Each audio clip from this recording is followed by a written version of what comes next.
Welcome to Better Together, a Vaishnava family podcast. A podcast where we explore family life from a Bhakti Yoga perspective.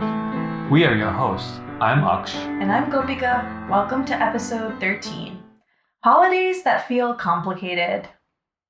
Recently, Diwali and Halloween fell on the very same day.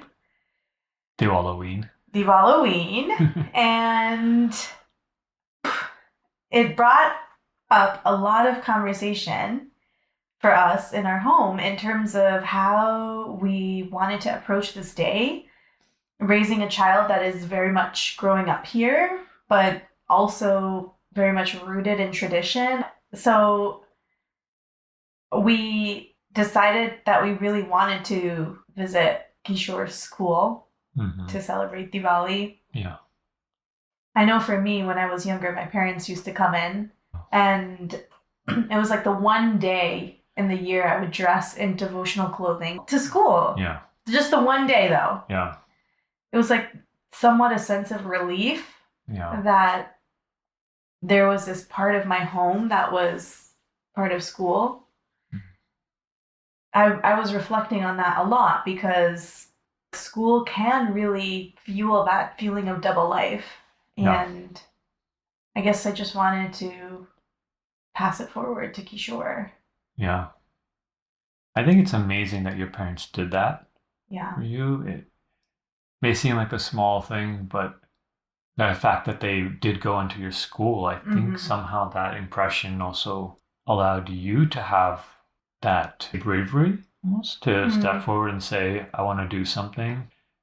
He goes to a school where, generally speaking, it's not necessarily a place that's full of other kids of his same ethnicity. So it was an opportunity to educate and advocate. Thank you for doing that because you really led that effort. I mean, I don't feel like I'm such a superhero for doing it necessarily, but I think I'm fueled by my own past. The consequences of living a double life are so heavy. There's research that I came across way later in my own educational journey in graduate school. But basically, there was research done on children in schools, immigrant children versus non-immigrant children, and they analyzed the home culture and the match between home culture and school culture. And the children whose home and school cultures matched tended to correlate with higher degrees of thriving, higher academic success, higher self-confidence, self-esteem, all of those things.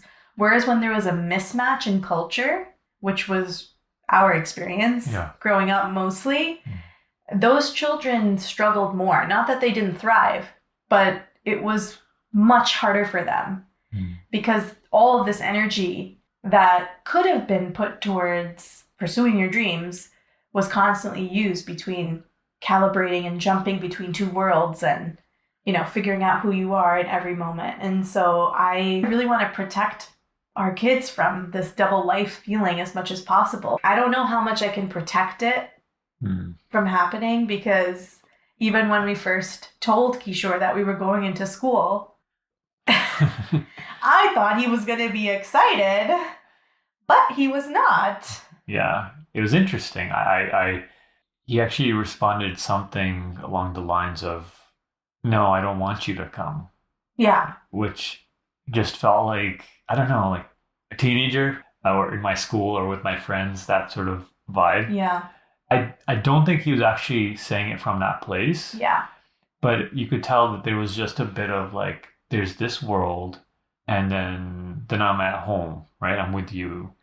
And why are you kind of entering this world? It's just odd. It doesn't make sense. Yeah, like Diwali is not in my school world. Krishna is not in my school world. Yeah. He's 3, but I think he's very sensitive. So even though he doesn't have language for things, he really can absorb environments and energies. And so I feel like, he felt totally uneasy about, wait, this is different. Mama and Papa are going to talk about Ram and Diwali at school where we don't talk about this. It was actually astounding to me that even at 3 years old, at 3, he was already feeling this split. And he's not in school full time. Like, our plan is to homeschool, and he's only there like, a couple hours twice a week in the afternoon. And it's like very minimal, but still. Yeah. The double life is existing in some way, shape, or form. Yeah. Do you want to walk through like what we did at the school? We basically shared the story of Diwali about Ram, not just the cultural traditions, like actually a simplified story. And I have to shout out Modi Toys, who actually has a very good, concise, kid-friendly PowerPoint slides that we printed out, because actually it's really not so accessible to find a Diwali story that is actually the story of Ram and not just about like the cultural stuff. Mm-hmm. Yeah. So we use that to share the story and share some pictures of Ram. And then I really was thinking about this idea of making Bhakti matter. I wanted to go deeper, and I wanted to have the little ones access some sort of deeper meaning of Diwali in some sort of way. Yeah. And even for Kishore, like, he loves the lights, and his favorite thing is switching on all the lights, and it's like the best day ever, right? But like, I wanted to challenge him to go deeper and to really think about how he could be a light to other people in the world. And so then we passed around a flashlight to each of the kids and had each one of them share one way they felt like they could be a light to others. And it was really funny because most of those kids said, by cleaning up. I was like, wow, so wonderful. Little kids. Then, we showed them some of the cultural traditions. We wanted to sing and dance, and so we sang Raghupati Raghava Raja Ram, played Mridanga. Yeah. And I explained the meaning of the words and tried to make it interactive by saying, every time I say Raja, you say Ram. And the kids got really into that. And so it was fun. I felt really nervous doing it because I think it's been a while since I've been in the position of any sort of outward facing sharing of bhakti. I feel like the last decade or so of my life has been very internal within our community. Yeah. With our class at the temple, working with second generation youth, writing, making bhakti matter. It's all kind of like inward based. So I felt those jitters. I still have that child inside of me, nervous to explain my tradition to others, but I felt really deeply nourished from that whole experience. Yeah. And that we could do it as a family. Yeah. What was your perspective? Because I was leading it, so I was kind of like fully in it. You were observing it. You were with Kishore. What struck you? Yeah. Well, I was also a bit nervous. Concerned is how would this translate, especially for really young kids. For me, it just reminded me that there's a lot of valuable insights or even just experiences from within our tradition that people can appreciate. And maybe we never realize that that's something that someone would find so interesting or exciting. At the very end, when the teachers looked at me and said, like, that drum was my favorite, right? Yeah. And that I only played for like maybe a minute.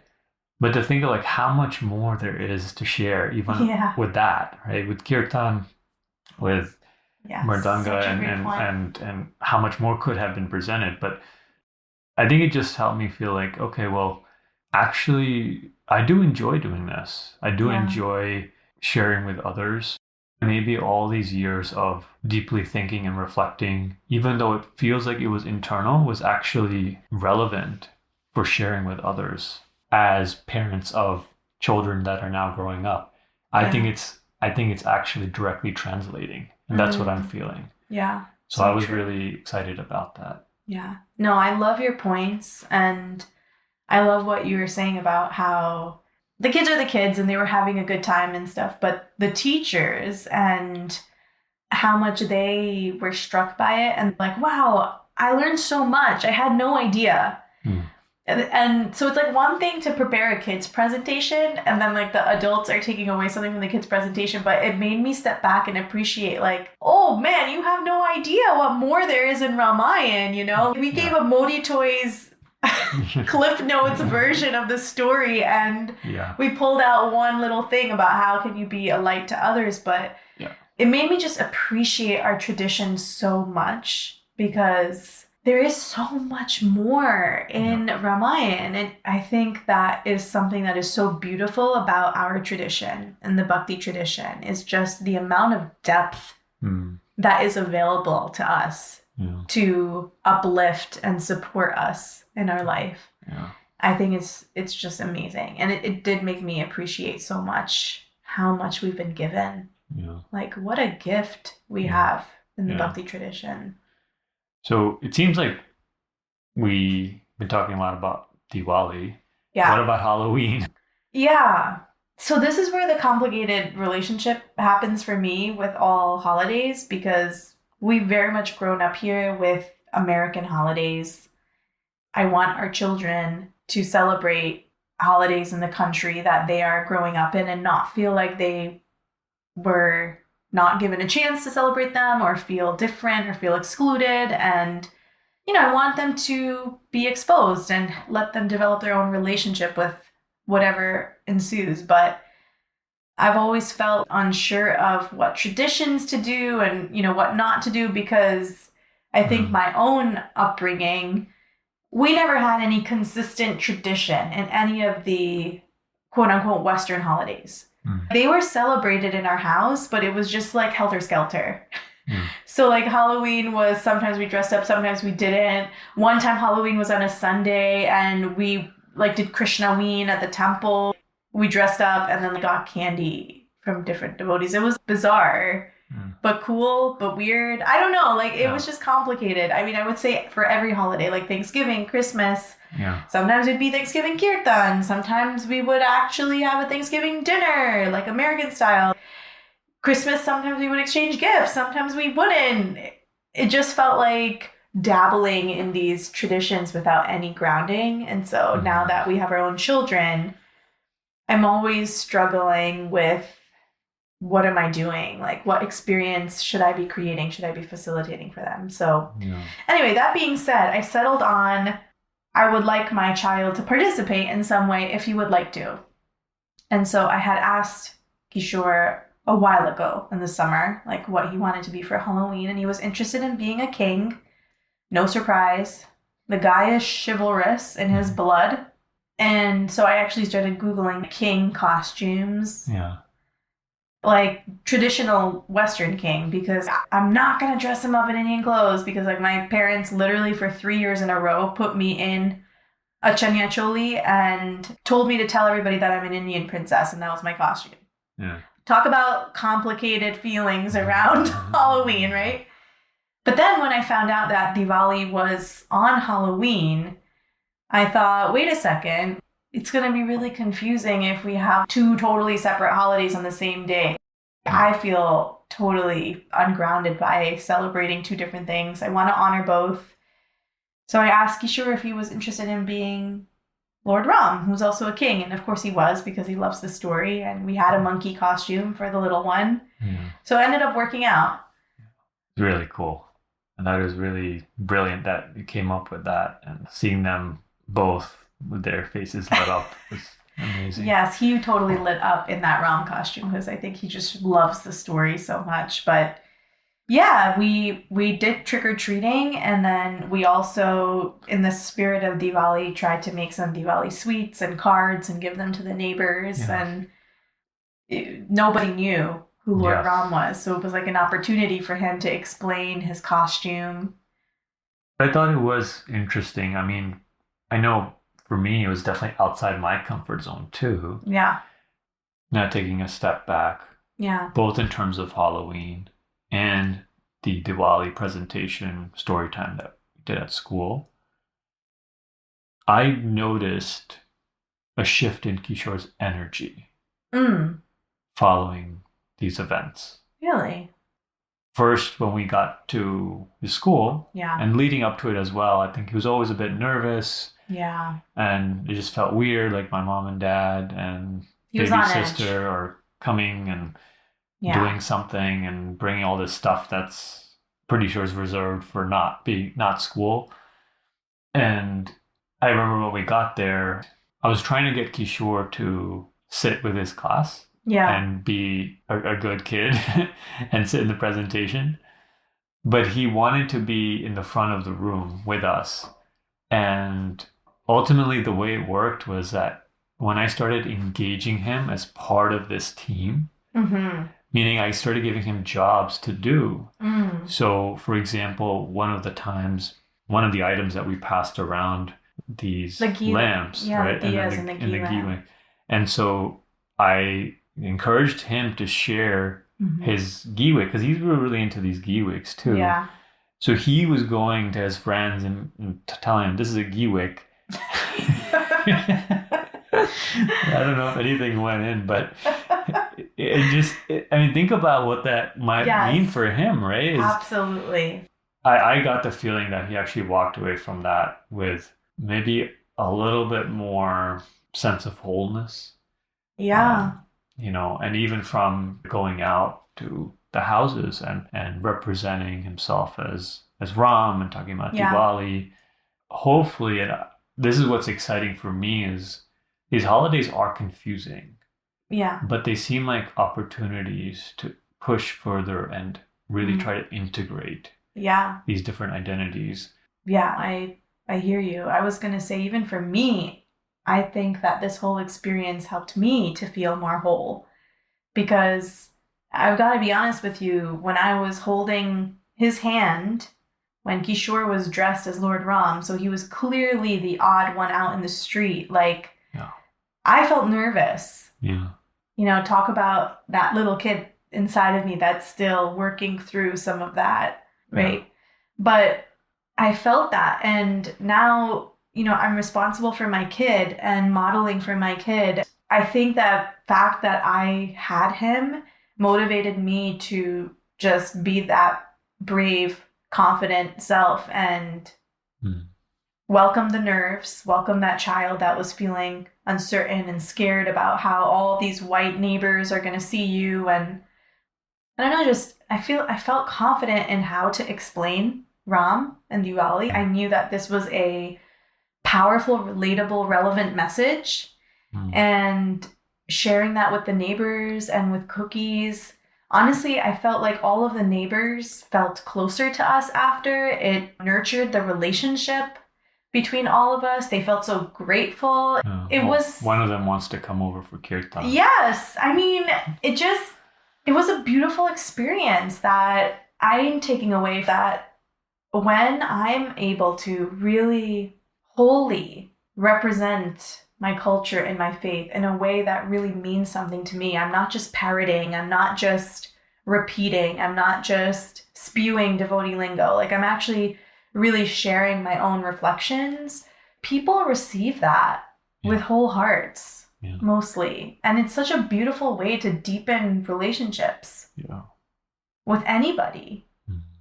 That was such a powerful experience for me. Thinking about this idea of deeper connections, I guess I wanted to ask you, because there's more holidays coming up. Yeah.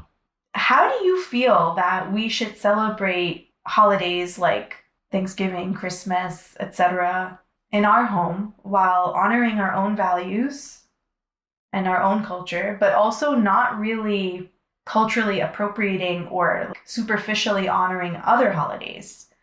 Because Halloween has become very commercial, but it has deeper roots. And for many cultures, for example, Dia de los Muertos, right, where people honor their loved ones that have passed on. It's like a whole tradition, and it's deeper and meaningful. That's just one example. But even with Christmas, right, there's this commercial, superficial, capitalistic gift-giving vibe. I don't know if you're catching my drift here, but basically, what are some guiding principles that we as parents can lean on to help us while we're navigating, celebrating these holidays, so we can do it in a real way that we can feel like okay, there's meaning and connection behind what we're doing. I heard a definition once for culture. Culture is an environment that helps to facilitate a particular goal. Why I'm saying that is because a lot of these things that we're discussing about holidays and things that are done are externally, certain culture, right? Mm-hmm. Even as you talk about Christmas, there's a culture of gifts. Thanksgiving, there's a culture of getting together with others, mm-hmm. right? And sharing a meal and giving gratitude, I suppose, as well. If we can take almost the deeper significance, practically like what's this underlying spiritual theme, if you will, mm-hmm. of the holiday, then I think that perhaps there's a way to connect that piece in a more meaningful way to either if there's something else, in this case it was Diwali that was happening at the same time. Yeah. Or even if there isn't another event, but to be able to connect that deeper bit to our life, our children's life, in a real way. And then we can still do the stuff that's external. Yeah. But it doesn't feel disconnected. It becomes a way for us to actually connect as a family, perhaps, in a more substantial and meaningful way. Yeah, I like that. I like seeing holidays as an opportunity to build relationships with one another. Yeah. And so, yeah, I mean, I hear you on the spiritual, deeper meaning thing, but like in the case of Halloween, right? Yeah. I think it's okay sometimes just to have fun. Yeah. And have tradition. But still, I think as a family to be intentional about how we want to approach the holidays, how is it going to affect our family, making sure that we are having fun during the holiday, because honestly, holidays are really stressful. So that focus on relationship and tradition where possible. I would love it also to be an opportunity to learn and experience other cultures and other faiths even. Yeah.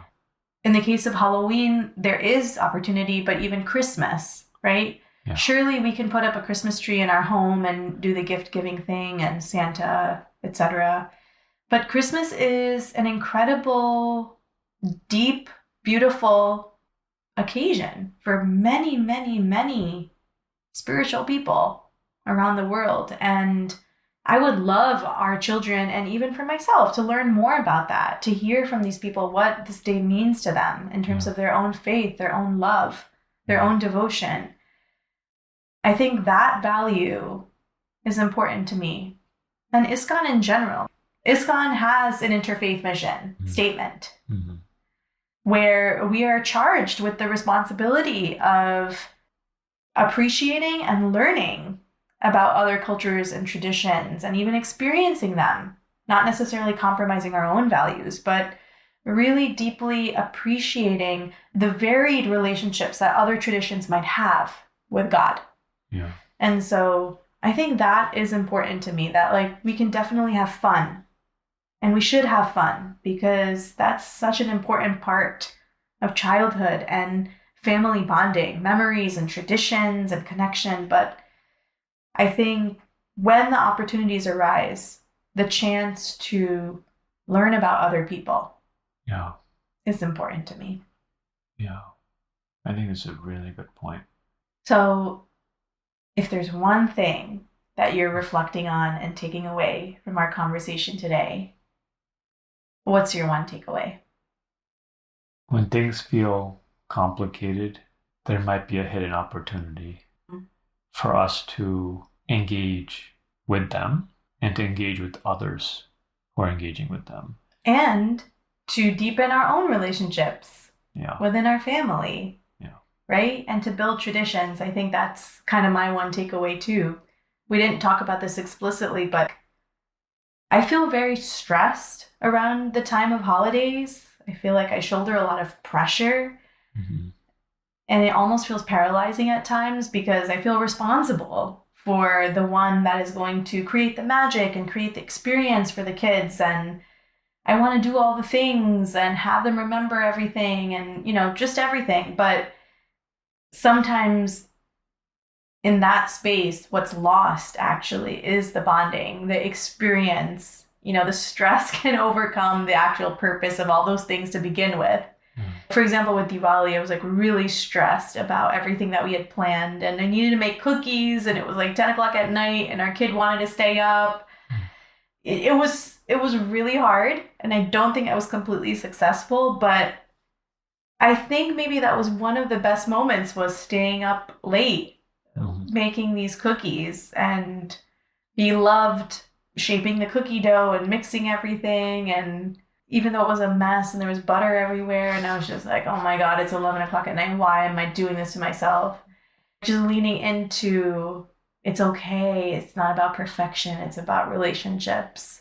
Yeah. And so it's cool to be introspective and deep, but also it's okay to just make sure that we're bonding and connecting as a family. Yeah. So that's what I'm taking away. That's great. Thank you. I will say, we almost didn't record this podcast. Yeah. But I think it was meant to be.